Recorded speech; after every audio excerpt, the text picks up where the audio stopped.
आजकल थोड़ी बहुत बातें पीओके पे भी चल रही हैं। आपने देखा होगा कि कुछ घटनाएं भी हो रही हैं। पीओके जो है भारत के साथ वापस जुड़ जाएगा।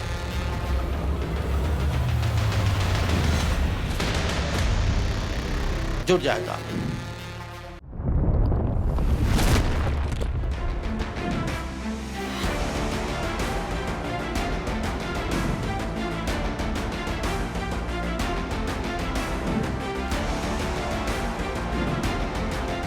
हमारा ये जरूर इरादा है कि एक दिन हम पीओके को जो है वहाँ का इलीगल ऑक्यूपेशन जो है उसको हम ख़त्म करेंगे।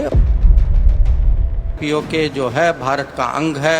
It is part of India. It was always part of India. It will be part of India.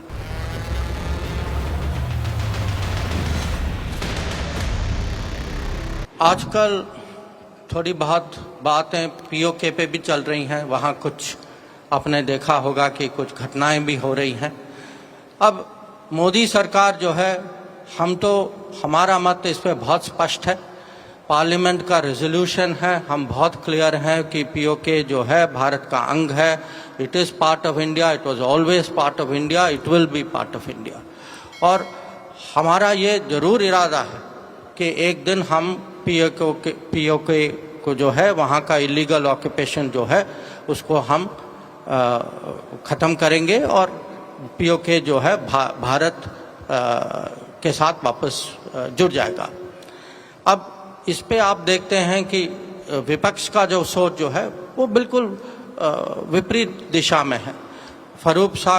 Farooq Abdullah साहब हमको याद दिलाते हैं कि नहीं पीओके की बात ही नहीं करिए क्योंकि पाकिस्तान के पास न्यूक्लियर वेपन्स है।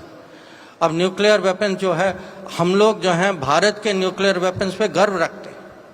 विपक्ष जो है पाकिस्तान का न्यूक्लियर वेपन्स को लगता है कि उसको ज़्यादा अहमियत देते हैं। अगर मणिशंकर अय्यर हों या फारूक अब्दुल्ला हों, वो पाकिस्तान के न्यूक्लियर वेपन से इतना डरते हैं, उनको कहता कि वो तो सोचते हैं कि हमें पीओके की बात ही नहीं करनी चाहिए। तो मैं कहूँगा कि जो भी सुरक्षा के विषय हम जो हैं सीएए के पक्ष में हैं, हमारा इरादा है सीएए को आगे ले जाना। वो जो हैं वो वोट बैंक के बंदी हैं और शुरू से उनका कभी जो पड़ोसी देश से जो माइनॉरिटीज़ जिनको भारत आना पड़ा, उनके लिए उनकी कभी चिंता नहीं थी। उनके साथ जो अन्याय हुआ है उसके बारे में कभी सोच नहीं थी।